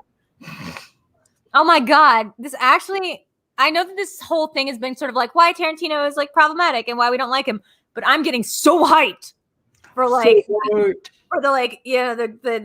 the Last Egyptian or whatever he wants to call it, movie about Moses. He'll probably cast white Prince people. Egypt. White people in it, though. No, he's gonna cast a lot of black people on it, and then literally 0 people of color from actual Egypt. There's gonna be 0 Mesopotamian people, but a bunch of Samuel L. Jacksons. He'll probably be Moses. Samuel L. Jackson. My God. He's too old. Yeah, Moses. Okay. DiCaprio as the Pharaoh. Okay, do you not remember that? Okay, so in the Bible, Moses is 700 years old. At the end. But when he did, but apparently when the whole commandments and all that, and he went with the Jewish people. They went through the ocean that parted. And then they wandered the desert for 40 years. 40 years. He's old at the end. He's around 200, I think. He started off old. No one starts off old. Alex, no one starts off old. Okay, have you seen Morgan Freeman? He started off old. Okay. I will fight you. Breathe it here. Yeah, that's I'm just imagining, it's literally the book of Passover. It's just the Passover book. And it's just, it's Prince of Egypt. We got the plot of Prince of Egypt. We got Leonardo DiCaprio problematically as like Pharaoh. He's just a Pharaoh for some reason. They got him like a little bit of a tan on, that Diamond's accent, like that terrible Diamond accent. There's a lot of Greeks there. We got Harvey Keitel as like Pharisees, like the dad. You know, oh God, oh, this is so good. Yeah, there's a lot of Greeks and Romans and all that good stuff over there in Egypt at the time. So, you know, you got the Last Temptation of Jesus Christ. You got Harvey Keitel as Judas. So I don't see that. Very happy. Oh, yeah. Okay. Oh, wait. Speaking of which, Keitel. He is so beautiful. Watching it, I was just like, man, this just reaffirms everything I believed. He is stunning. He is a stunning man. I forgot how sexually attracted I could be to Bruce Willis. Between this and The Fifth Element, there's something about Bruce Willis that really like does it for me in like a sexual manner. I don't know why I had to clarify in a sexual manner. I could have just stopped with does it for me. But no, now I'm drooling. He does it for me in a sexual manner. Like I feel like he could get it. And not any other era Bruce Willis, just specifically middle 90s Bruce Willis. I feel you. I'm so sorry, guys. So sorry to represent my realness on here, but Sean is like hanging out in the green room being like, what is going on right now? We're just getting to the part where we talk about our celebrity crushes. You know, part of every cinema bias where we talk about who can get it. What was it thinking? Next. Brain fart. But yeah, let's circle back to this Prince of Egypt, Quentin Tarantino Western we got going on, because this has really fantastic potential. This has big marketing potential. I feel like maybe like sending out a couple tweets and making sure that I like try to like, I don't know. Is there a way that I could TM this idea and be like, he has to pay me if he does this for a movie? Dude, do it. Give me like 0.005% of the percentage and I'll be set. How he's not done a biblical epic yet. And you know that, oh God, it works so well to me. We're getting a little bit off topic, but this is fine. I feel like this works so well for me for his 10th film to be the 10 Commandments. And it like Quentin Tarantino and his idea about who he is and how important he is as a filmmaker for his final, it's approaching parody, but I also feel like he has a little bit of sense of humor about himself. I mean, we saw that in Grindhouse and stuff. For his 10th movie to be that he didn't direct. That he didn't. He wasn't. How much he wrote it, and he did direct one of it. He directed half. He directed the. I thought it was like he directed he directed Grindhouse or something. I'm just saying, like the concept of it was like he understood that he was making a schlocky film. For him to like understand that his 10th movie is going to be the scope of a biblical epic, and it's going to be about the 10 Commandments, and it's Quentin Tarantula. That's his name on BoJack is Quentin Tarantula. But I feel like this is just perfect. This is what I want in a movie. Please God, if there is a God, and if he is voiced by Samuel L. Jackson, please God, let Quentin Tarantino's final film be the 10 Commandments. Please. Like I'm begging you. And make it be a Western. Oh, spaghetti Western inspired 10 Commandments movie. Let's make it happen, guys. Let's put a kickstart together. Okay, what was the I do know. Okay, I did want to talk about a little bit specifically Mia Wallace real quick. I feel like she's one of the most iconic aspects of this movie, the big takeaways. And we didn't really talk about her all that much. Well, this actually goes into a good question because we did get a question through my Discord that asks, in a film with essentially no truly sympathetic characters, who would you personally qualify as the most sympathetic and why? Now, would Mia hit that list for you? Because I definitely think that she hits that for me. I find her very sympathetic, like as a character. I feel very conflicted about her, honestly. Mia, she's clearly... I'm sorry? I froze out for a second. Go ahead. Mia, I feel very conflicted about her character. I do sympathize for her in some aspects. I mean, she's a woman clearly in a situation where she doesn't feel fully in control of her body, of her situation, and that's a very sympathizing situation where it sucks, and she clearly is a character that thrives, that loves her independence, that loves that sense of herself, that sense of control. Now, But also, it feels like the entire time she's sitting with Vincent, it feels like she's actively baiting him. Mm-hmm. And knowing that, and she doesn't feel like she's the reason why what's his face Tony was thrown out of the window. And it sounds like she wasn't. Yeah, well, it's like for all we know, maybe she's lying. You know, I mean, you know, she's a coked up addict. You know, and you know, but at the same time, you know, so it feels like when she's kind of flexing those abilities the way she does, you know, she picked the restaurant, she's like, I want to dance, we were dancing, so I'm taking control of the situation. It feels, and she's taking drugs and everything. She goes to the bathroom, she does all that good stuff. And she picks the music, she gets the drinks. It feels like she's actively trying to manipulate the situation and take control of the only situation she can, regardless of what the outcome is. Because she knows the outcome, because Marcellus overreacts sometimes. Well, apparently, you know, allegedly, supposedly, we don't know the full picture. But you know, so having these relationships with his henchmen, you know, that he asked for. By the way, let's be clear though, like we don't actually know how chill Marcellus is, because Marcellus said, "Go take my wife out on a date." He doesn't say the word date. Well, I mean, but he's like, "Go take my wife out and do like what she says," and that's what she repeats back to him. I believe my husband told you to like go and do what I said. We don't know if like or why he would ever pick Vince, unless he doesn't know that Vince is like Vince. Why he would like, and if so, like what kind of like a routine like spot check is he doing on his men to make sure that they're not crazy junkies who are going to sleep with his wife? Yeah, I always read this a little bit differently, which is like, I never read her as being like a morally anything character. I just liked her because like she's in control, and then suddenly she's not. You know, like she's in control, and then this horrible thing happens, and suddenly no one's in control. And that final line she has where she's kind of broken and she's walking back with her bare feet, and she's like, "Do you want to hear the joke now?" And she's like, you know, does that little joke that she was supposed to say in the pilot. And she goes, "Catch up." Like I always thought, and she looks so haggard. Like she looks like Winona Ryder, like if Winona Ryder died in Beetlejuice. Like she looks so haggard, and she goes from being like this woman who is so pert and in control and like doing her little dance thing to like so overtly fucked, to the point where she's like, yeah, if my husband knew this happened, like fucked. Like I always thought that she was a pretty sympathetic character, because it's like that veneer of coolness just drops. I always thought, like before I'd watched it for this time around, I always thought Butch, I always thought Bruce Willis's character was really, really sympathetic. This time around though, however, that whole thing that we didn't even get into, the Christopher Walken butt watch thing that people like a lot. That never really did it for me.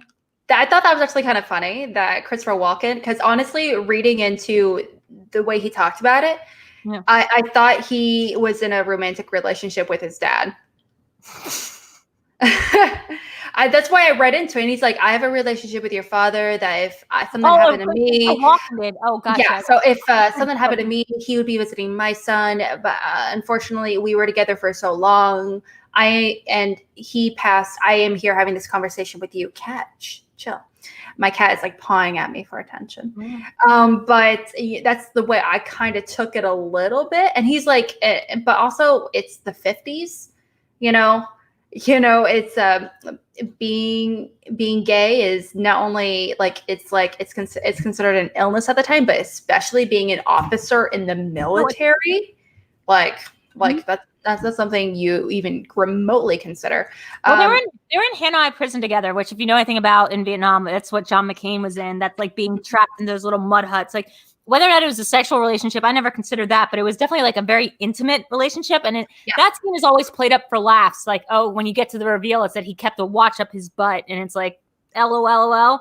But like, it is a very like, Christopher Walken plays it great because he plays it very intense and very sincere, which is like, we had like a bond, and like, this is your birthright. And if he hadn't played it that sincere, the rest of the payoff of why Butch would ever go back and get this, like that MacGuffin wouldn't work. Because like, why just leave the watch? Just buy yourself a new watch. Who the fuck cares about the watch? You idiot. like go. But like you need to believe that Christopher Walken sacrificed a lot for like, and his dad sacrificed a lot, his granddad's, and you need to really believe that legacy, that to go back would be like, to not go back would be essentially like spitting on your ancestors' graves. But yeah, what didn't work for me this time was I was like, the part where he flips out, and like, again, I don't want to sound like an SJW here, but like the part where he flips out at his girlfriend and starts like destroying the room and like throwing shit at her because she forgot to bring the watch. And then he's like, wait, sorry, baby. Oh, like, I'm sorry. Like, I didn't mean to. And she's just like, okay, like, whatever. And like, he's just like, you didn't mean to like forget it, right? And like, he's kind of like hulking over her. And he's a boxer who we've just learned has killed another man who didn't need to kill another man in the boxing ring. No one said that he needed to do that. And like when they asked him about it, he said he felt nothing. In boxing in particular, it's a thing where you keep punching them until the ref tells you no. So at that point, he could have kept punching him nonstop, but if he looks like he's okay and the ref doesn't do anything about it, that's not really his fault.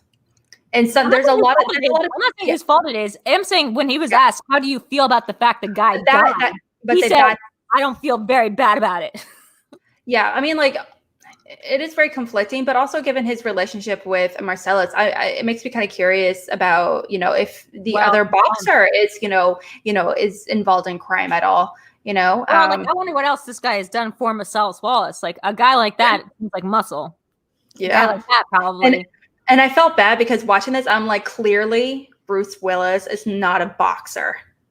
What? I feel like Bruce Willis has the body of a fucking boxer. He does not have the body of a boxer. He's a little bit punchy. He's a little bit punchy.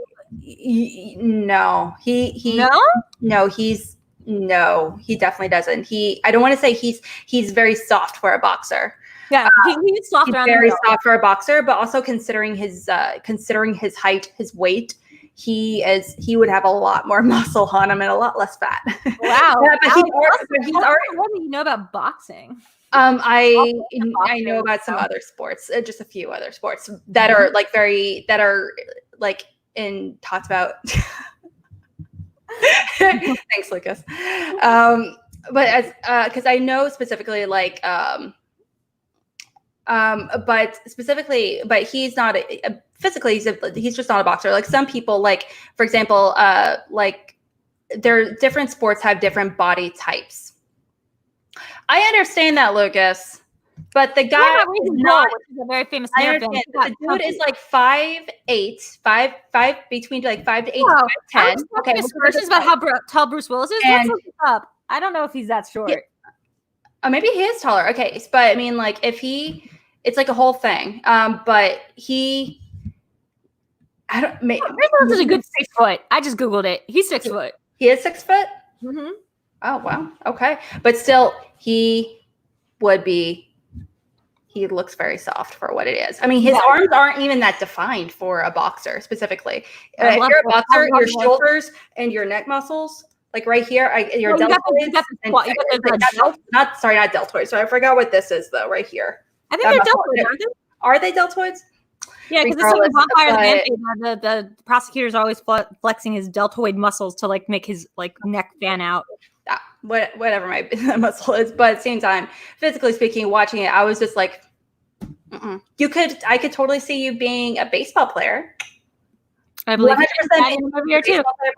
I could see you being a wrestler. I could have seen him like 90s, maybe. I was a wrestler, and then I was like, no, he's a boxer, Drew. But I know this was around the time of Raging Bull, right? And Raging Bull was like De Niro packing on a lot of pounds and being a very schlubby looking boxer, right? Raging Bull, the movie was released in the early 80s. It was like 82 or something like that. So the movie was released, I think, in the 82 or something like that. But the movie actually takes place in like the 40s and between the 30s and 50s, I believe. I could be wrong. My timeline. It's been a very long time. 1980. No, you're right. It's 1980. I don't know why I thought it was the 90s. But the fact is, like, he put on a lot of weight for that, and he looks pretty schlubby in that. And he's supposed to be a boxer, right? It was very different. Specifically, thank you, Lucas. It was Vampire the Vanities. That's a whole other conversation talking about him in particular, because again, was that he did gain a whole bunch of weight. He gained a lot of weight in muscle, obviously, but like after like a handful of weeks for training, doing a lot of the boxing scenes, he gained like 40 pounds or something because he had to do like him like 3 years later kind of thing. Honest, I love how straight up defensive every single guy in this chat has gotten. You're all going, not everybody can look like Michael B. Jordan. No, that's not the thing. Not everybody can look like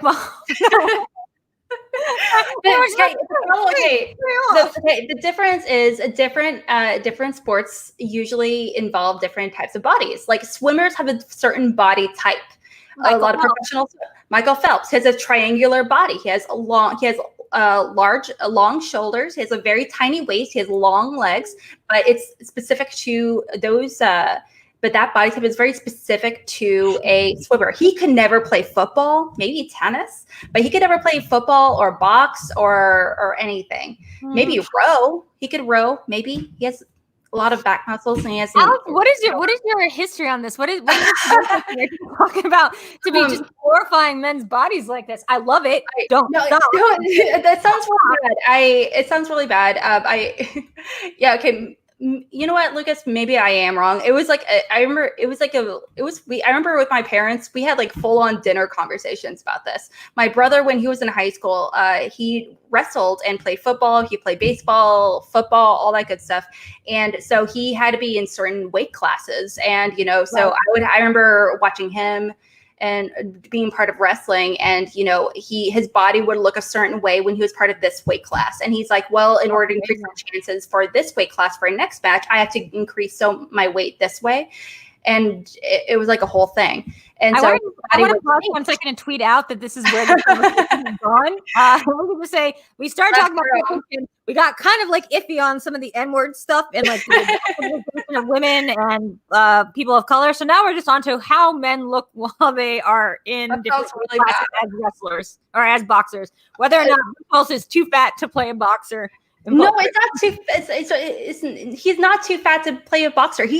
Bruce Willis in this movie is very attractive. He's incredibly fit. He's just not fit in the way boxers are.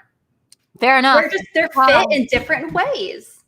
The way a football player is fit is completely different from a swimmer being fit. Different types, different sports. Just because women are going to one day run Hollywood doesn't mean we're going to be any less objectifying. We're just going to find better actors to play boxers. I could have that conversation, but okay. So if you want to talk about boxers today in shape, if you want to watch a ridiculous movie that body wise is totally correct, at least from what I remember, what I've seen, Warrior. My God, why is everyone so into Warrior? Can we just not talk about Warrior? Okay, that's fine. We don't need to talk about Warrior. I'm just saying the physicality behind both their characters' training. It's very Southpaw. That's another great example, but it's very specific. According to my analytic breakdown, there goes 98.9% of my entire audience base. Oh, there you go. Ryan, my dude, come on now. Okay, so we should probably Well, although this is, I'm sorry, guys. I'm sorry. Probably okay. I won't bring up. I won't objectify men's bodies on camera like this again. But I have to say, my husband, he has a great set of gams. He has a fantastic. I would love for you to objectify men's bodies. I think that's what Symbiote should be, is whether or not dudes look hot in this movie. That's what the show is from now on. Sorry, guys. It's just going to be talking about Drew now. It's talking about whether these dudes look hot in these tight shirts. Ooh. And the question is whether or not Harvey Keitel is in the movie. Because if he is, then do you kind of love like the relationship he has with what's her name at the end, that chick from SNL, where he's just like, he's like, say goodnight, Gracie. And she's like, goodnight, Gracie, which is a very old bit from like 50s radio. He takes her off in a car. And I'm like, I looked there. Can we just follow what they're doing? I want to make a spin-off about what their thing is. Them in particular was actually like I said, a lot of these really great weird moments. That was one of them where I was just like, I just want to see what's going on there. I mean, like, is it like a mentor-mentee relationship? Is it like an uncle and a niece? Is it like is it romantic? I don't know. Like, I didn't get any like romantic vibes, but you never know. I kind of got a romantic vibe. I kind of got the romantic vibe that like it's like a Game of Thrones when Sansa Stark had to marry Peter Dinklage's character, which is like, okay, it's maybe more of a mentor-mentee thing at this part, but she can grow. And that's gross. And I get that that's gross and problematic in a patriarchal blah, blah, blah way. But also because it's Harvey Keitel, it's kind of hot. Welcome to Cinema Bias, where we talk about our inherent biases that are gender-like constructs in some cinema and also TV sometimes. Nope. I'm sorry, Lucas, but you do have great gams.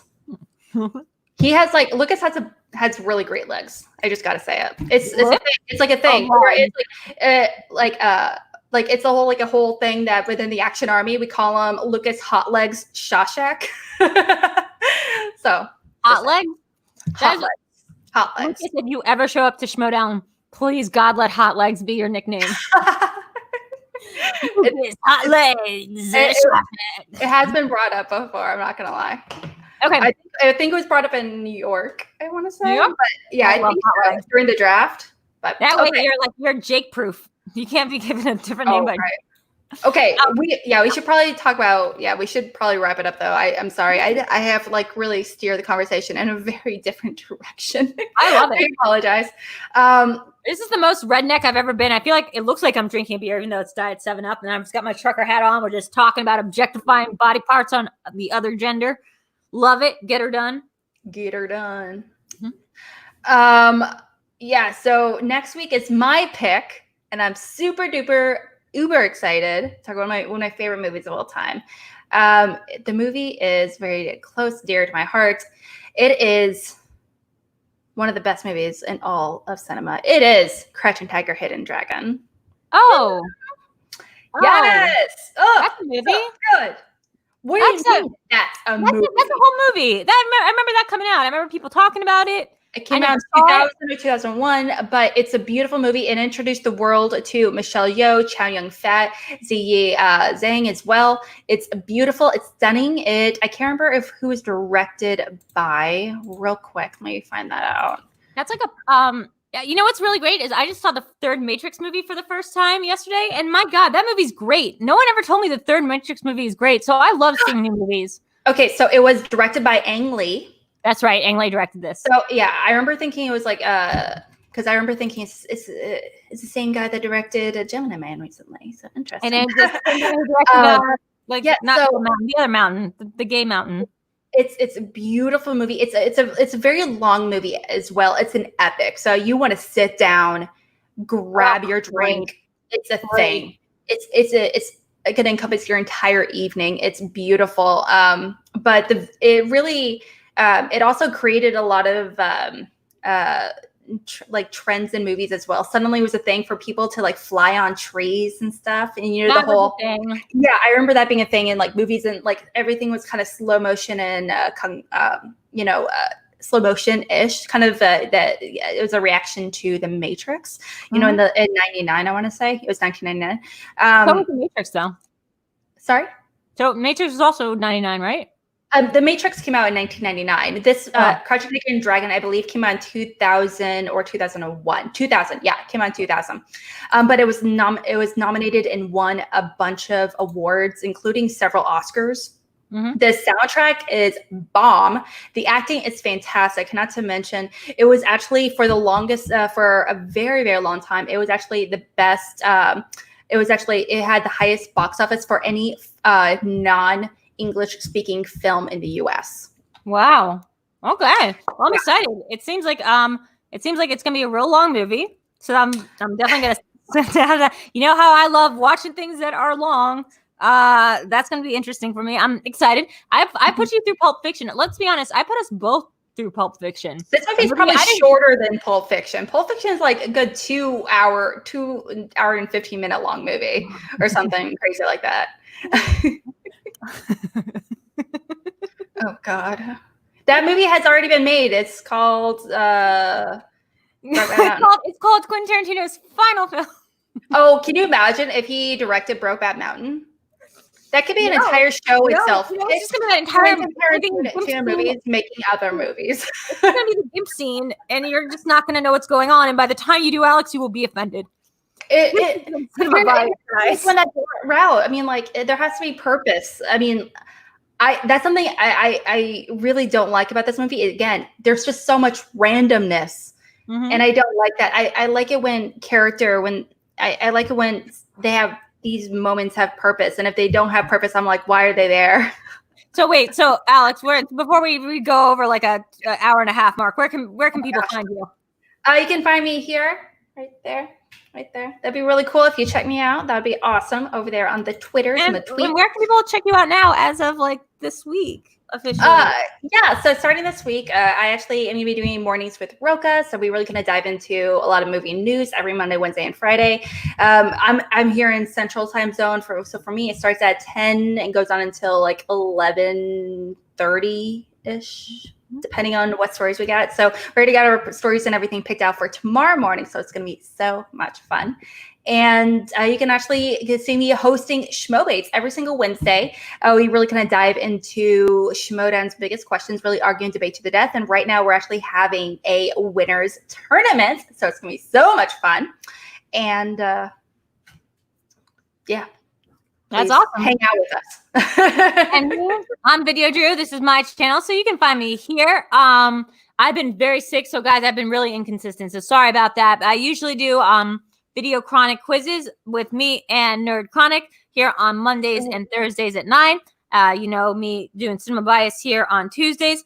I'm VideoDrew across all the socials, so you can find me on Twitch karaoke, video karaoke at twitch.tv/VideoDrew on Friday night starting at 9. I'm going to be starting up with producer Sean here, who's in the background. I'm going to be starting up late in the dark with VideoDrew, which is going to be a new live show that we're starting. I was supposed to debut 2 weeks ago.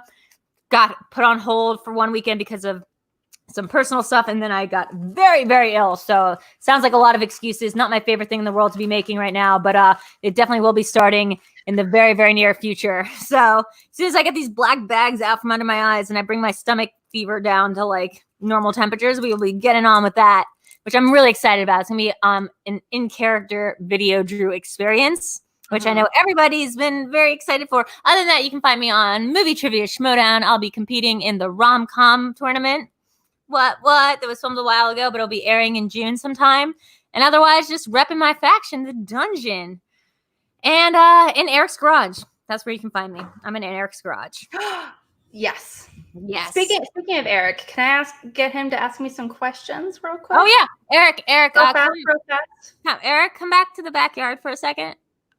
My dude, come back in the backyard. We have to have a couple quiz questions for just a few. I'm gonna get none of them right, but I am kind of curious to see how it like retained. He said he's gonna be right there. So vamp. Now, did you watch the one that? So guys, if you're playing along at home, you can be playing along with a couple. I guess these are going to be the questions that we asked JT and Schneider, though. You think you're going to be ready for that level of questions? I didn't watch it, so I have no point of reference, but they sounded like they're like 3, 2, 3, and 5 pointers. No, these are 5 point. These are like for the people who say Pulp Fiction. I'm saying that's the questions we have for people who say that Pulp Fiction is their favorite movie of all time. Maybe what we'll do is we'll let you look at the notes. That's not going to do anything. My notes say things like clearly good dancers, different dance styles, as if he's trying not to dance for her, but only to appease her. He looks like he's holding back his true dance talent. She dances towards him, which he never really confirms until he's back into the house where they're touching. That's what I have on my notes. My God, your notes are incredible. I would like watch. It's not really like who plays what character or something. Don't worry, that's the kind of questions we ask. So maybe we're here now with our very good friend. Hey. What's NerdChronic. You got to interrupt my stream last night. Yeah, so you get to interrupt our stream. Well, no, we need your help, which is that she wants to be asked a couple questions about Pulp Fiction. Yeah. Just a few, like less than 5. Yeah, impromptu VideoChronic. Impromptu. She didn't watch the JT one, but then again, this is her first time seeing the film, so let's take it a little bit easy on her. So, and she already answered the question about narratively when the last scene was, and she got that correct. So it's fresh in your mind. Ish. Yeah, I saw it around lunchtime. Okay. So why don't you vamp for a bit?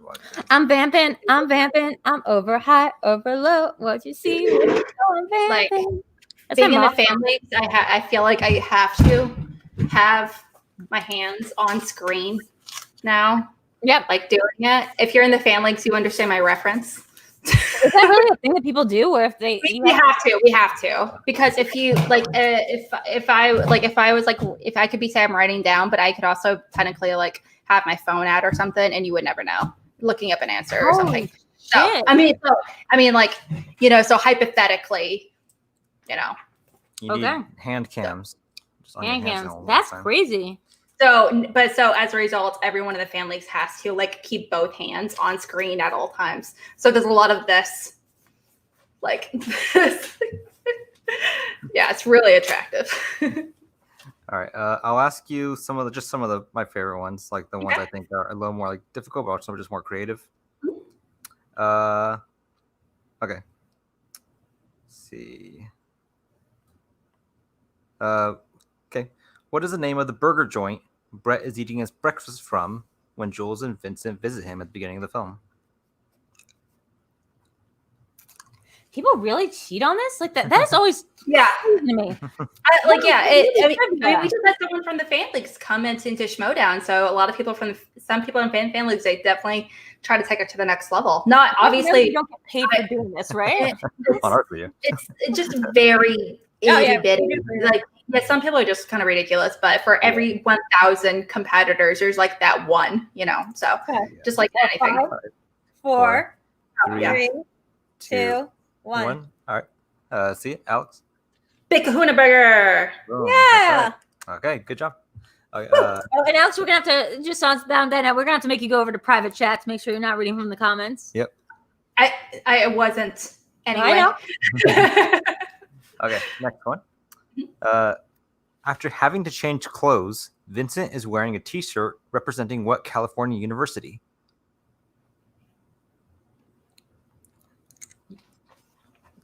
Just shut up. Just shut up. Yeah, like I don't have like a joke like locked and loaded. Just like just shut up. Just shut up. Just shut up. I got it wrong. I definitely got it wrong. 5, 4, 3, 2, 1. All right, let's see it. UCLA? It was UC Santa Cruz. You were born there. I was born there. Go banana slugs. Oh, I had so many things to say about it. I saw U. I saw C. I don't know. It's California. There's a lot of C. It's like New York and student schools. Yeah, essentially. Okay. When Pumpkin holds up Jules in the diner and asks what's in the briefcase, and Jules says it is what?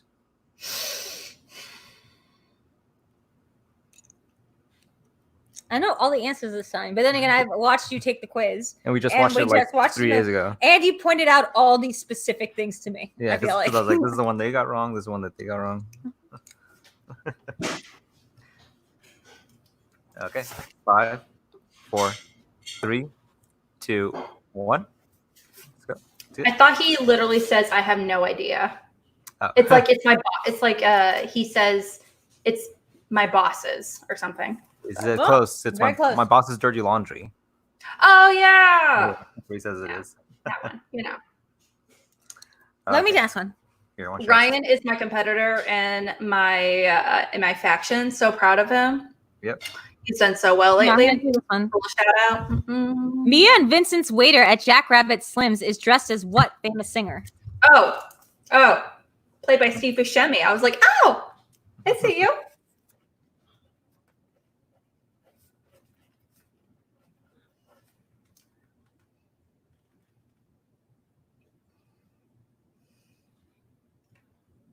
They are frozen. There it is. We're back. Okay. 5, 4, 3, 2, 1. Buddy Holly. Nice. All right, let's try one more. Okay. Butch's watch was left hanging in his apartment on a porcelain figure of what kind of animal? Wait.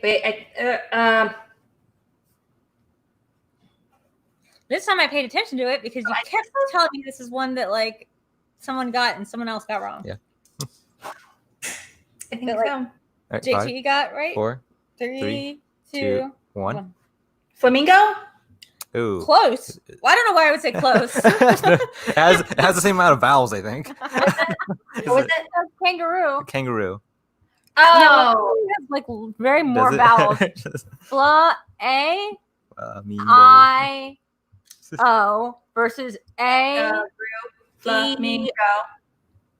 Eh. O O, and then like 8 more O's. I feel like for good luck. Is it kangaroo or kanga? Kazakhstan? Kangaroo. Kangastan? Yeah. That's what it says. That one. Kangaroo. Flamingo. Same amount of vowels. Okay, I'll ask you one more. One more. Which was like kind of like it was a big pull in the match Oh, between yeah, King Snyder, and so it got Drew very hyped. Yeah. Um, I knew the answer to this. I don't know if you knew the answer. Okay, let's just go. Yeah. Butch agrees to take a fall in his boxing match in what round? Oh, I knew this one. That's why I was so psyched.